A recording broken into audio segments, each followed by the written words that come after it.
Phil Foden shows why he's more Lionel Messi than David Silva in Man City win. Man City 2-1 Brighton. Foden provided the spark for Pep Guardiola's side before a nervy finish after Ansu Fati's goal, as Manchester City became only the second English team in history to complete the treble last season.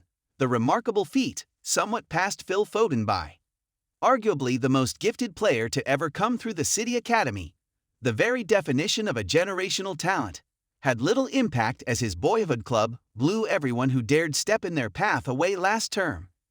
Remarkably, given all he has achieved on our shores, there are some who have remained critical of how Pep Guardiola has underused Foden, insisting a young, English magician needs to be center stage. This season, with several big personalities in the City dressing room having departed in the summer, Foden's role in Guardiola's squad has been catapulted from peripheral figure to integral leader, with only 2 players featuring in more games since the new campaign got underway.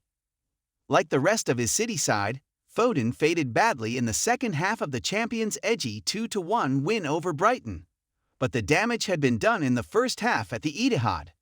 Furthermore, in such a dazzling first-half showing, as the world waits for Foden to morph into a David Silva incarnate, the 23-year-old instead showed, in glimpses, that the wide role Guardiola continues to deploy him evokes more Lionel Messi feels than Silva. When you are born with possessing your own gravitational pull over a football, just as the Argentine has, where Foden plays on the pitch is almost irrelevant. Like Messi, Foden had quite the stellar support act elsewhere on the pitch on Saturday to give him the freedom to leave supporters aghast with some of the mazy runs he went on against a Brighton side set up to go toe-to-toe with the champions. Another surprisingly regular starter this season, Julian Alvarez, got the ball rolling with a fortunate finish early on as City went in front, looking to avoid slipping to 3 successive lead defeats for the first time since 2016. The impressive Jeremy Doku had a huge hand in the opener and kept Brighton pegged back right from the off.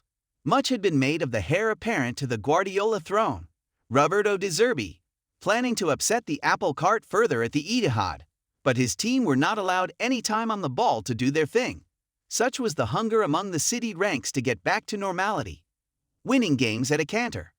One such player desperate for his own turnaround in fortunes was Erling Haaland, without a goal in his previous 2 games. Very much drought territory for the Norwegian goal machine. His booming finish that proved decisive in the end was as emphatic an answer to his deluded critics as he could have possibly mustered, sweeping home an arrowing finish to make it 2 19 minutes in.